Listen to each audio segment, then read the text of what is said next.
కేంద్ర ప్రభుత్వాన్ని దేశించడం ఇది మంచి పద్ధతి కాదు అని చెప్పి తెలియజేస్తా ఉన్నాను అధ్యక్ష.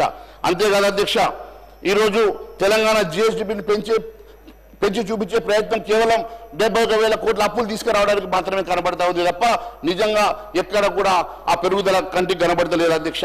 ఈరోజు మీరు ఒక్కసారి చూసినట్లయితే మొన్న చెప్పినట్టుగా మేము సాధించామని చెప్పుకున్నారు సికింద్రాబాద్ కంటోన్మెంట్లోని రక్షణ శాఖ భూములు రాష్ట్రానికి ఇవ్వమని.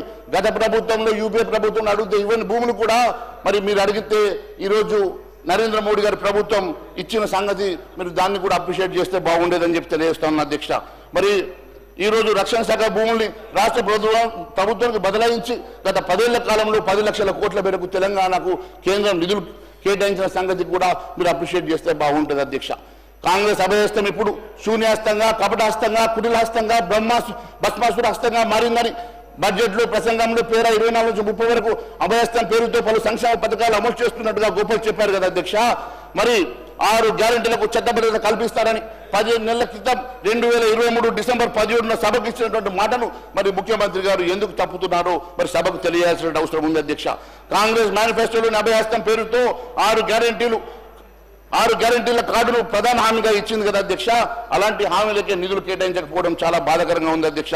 మరి సీఎం రేవంత్ రెడ్డి గారు ఇదే సభలో 23 డిసెంబర్ 17న అభయహస్తం గ్యారెంటీలకు చట్టబద్ధత కల్పిస్తానని చెప్పి 15 నెలలు దాటినా ఇప్పటి వరకు ఆ ఊసే లేకపోవడం బాధాకరంగా ఉంది అధ్యక్ష.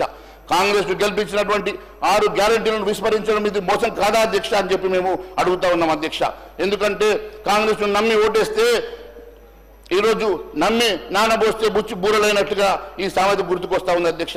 అధికారిని కట్టబెట్టిన హామీలు తుంగలో తొక్కడమే మార్పు అంటే ఇదే నా అధ్యక్ష. మీరు మార్పు అంటే ప్రజలు మార్పు వస్తుందని చెప్పేసి ఈరోజు ఓటేసి గెలిపిస్తే ఈరోజు పూర్తిగా ప్రజల్ని విస్మరించి కేవలం మరి అప్పుల పాలు చేయడానికి మాత్రమే పనిచేస్తున్నట్టుగా ఉన్నారు అధ్యక్ష. తెలంగాణ ప్రజలు కోరుకుంటున్నటువంటి మార్పు సాకారం చేస్తామని అధికారంకి వచ్చిన తర్వాత పూర్తిగా ప్రజల్ని అసంతృప్తి పాలు చేయడం ఇదేనా మార్పు అంటే అని అడుగుతా ఉన్నాం అధ్యక్ష. అభయహస్తానికి చట్టబద్ధత కల్పించలే. మరి బిల్లును ఎప్పుడు సభలో పెడతారో మరి తెలియాల్సిన అవసరం ఉంది అధ్యక్ష. కాంగ్రెస్ను ఆదుకున్న మహాలక్ష్మి బడ్జెట్లో మొండి చేయని అధ్యక్ష. కాంగ్రెస్ మేనిఫెస్టోలో అభయహస్తం హామీలలో 6 గ్యారెంటీలు మొదటిది మహాలక్ష్మి పథకం అధ్యక్ష. ఇందులోని మొదటి హామీ మహిళలకు ప్రతి నెల 2,500 రూపాయలు ఆర్థిక సాయం చేస్తామని మరి వరుసగా 2 బడ్జెట్లో కూడా ఈ స్కీమ్కి ₹1 కూడా కేటాయించకపోవడం చాలా బాధాకరంగా ఉంది అధ్యక్ష. అలాంటి మహిళలకు అభయహస్తం ఇవ్వాలని కాంగ్రెస్ ఇప్పుడు మోసం చేస్తూ మళ్ళీ మొండి చేయడం చాలా బాధాకరంగా ఉంది అధ్యక్ష. రైతు భరోసాకు పథకానికి 18,000 కోట్లు, రైతు భరోసా గ్యారెంటీలో 3 హామీలకు ఈ నిధులు ఎట్లా సరిపోతాయో తెలియాలి అధ్యక్ష. ఎందుకంటే ఒకవైపు రైతు భరోసా ఇవ్వాల్సిన అవసరం ఉంది అధ్యక్ష, మరోవైపు రైతు కూలీలకు అదే మాదిరిగా కౌలు రైతులకు కూడా ఇస్తామని చెప్పినటువంటి హామీలు నెరవేర్చాలంటే దాదాపు 49,500 కోట్ల రూపాయలు అవసరం, 42,000 కోట్ల రూపాయలు అవసరం పడుతుంది అధ్యక్ష. ఎందుకంటే రైతు భరోసా పథకానికి మరి 15,000 కోట్ల రూపాయలు కావాలి. రైతు భరోసా పథకానికి మరి పంట పెట్టుబడి సాయానికి అదే మాదిరిగా రైతు కూలీలకు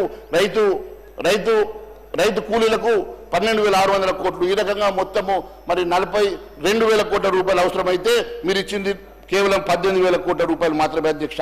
అంటే ఈసారి కూడా మీరు రైతు కూలీలకు మోసం చేసినట్టే, కౌలు రైతుకు మోసం చేసినట్టుగా చాలా స్పష్టమైతే ఉంది అధ్యక్ష. ఎక్కడ కూడా మరి బోనస్కి ఇవ్వాల్సినటువంటి నిధుల విషయంలో ఎక్కడ మీరు చెప్పకపోవడం చాలా బాధాకరంగా ఉంది అధ్యక్ష.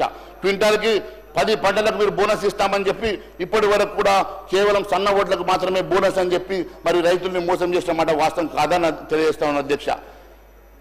అంతేకాదు అధ్యక్ష, ఇంద్రమ్మ ఇండ్ల విషయంలో కూడా నిధులు కాంగ్రెస్ మేనిఫెస్టోలో అభయహస్తం హామీల్లో 4 గ్యారెంటీల్లో ఇంద్రమ్మ ఇల్లు కూడా అధ్యక్ష. ఈ పథకం కింద ప్రతి అసెంబ్లీ సెగ్మెంట్లో 3,500 ఇల్లు కట్టిస్తామని చెప్పారు. గత బడ్జెట్లో కూడా ఈ అంశాన్ని చెప్పారు. ఇప్పటివరకు ఎక్కడ కూడా ఒక ఇల్లు కట్టలేదు అధ్యక్ష.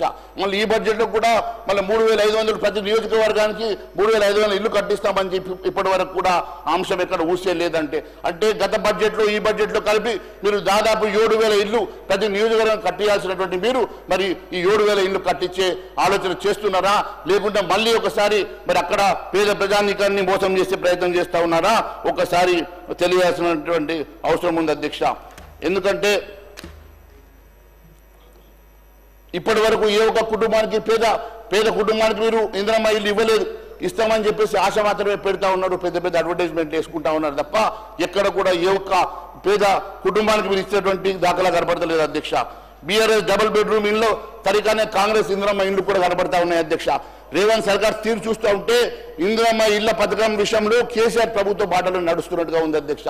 కేసీఆర్ గారు గతంలో ఈ రకంగానే డబుల్ బెడ్రూమ్ ఇళ్లను ఊరించి మరి అన్ని ప్రజానీకాన్ని మోసం చేసి ఎక్కడ కూడా డబుల్ బెడ్రూమ్ అల్లుడస్తే ఎక్కడ ఉంటాడని చెప్పి రకరకాల యాసలో మాట్లాడినట్టు మరి అప్పటి ముఖ్యమంత్రి గారు వారి బాటల్ని ఇప్పటి ముఖ్యమంత్రి కూడా నడుస్తున్నట్టు కనబడతా ఉంది అధ్యక్ష.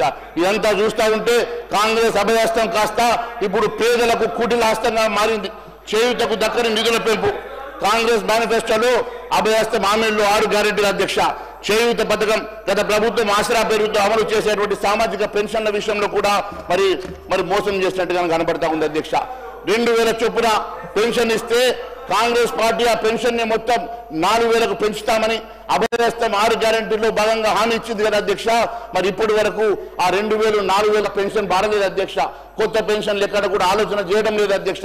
ఉన్న పెన్షన్ను పెంచుతామని చెప్పి 2000 4000 చేస్తామని చెప్పి కూడా ఎక్కడ కూడా మొదలు పెట్టకపోవడం చూస్తూ ఉంటే, ఇప్పటి బడ్జెట్లో కూడా కేటాయించకపోవడం చూస్తూ ఉంటే మరొక్కసారి అన్ని వర్గాల మరి పెన్షనర్లను ముఖ్యంగా వృద్ధాప్య పెన్షన్లు కానివ్వండి, లేకుంటే మరి వితంత పెన్షన్లు కానివ్వండి, వారికి పెంచుతామన్నటువంటి వికలాంగులకు కానివ్వండి, వారికి పెంచుతామన్నటువంటి పెన్షన్లు మరి ఎక్కడ కూడా బడ్జెట్ కేటాయించకపోవడం, కొత్త పెన్షన్ల విషయంలో ఇక్కడ ఆలోచన చేయకపోవడం చాలా బాధాకరంగా ఉంది అధ్యక్ష. ఆరోగ్యశ్రీ పరిమితి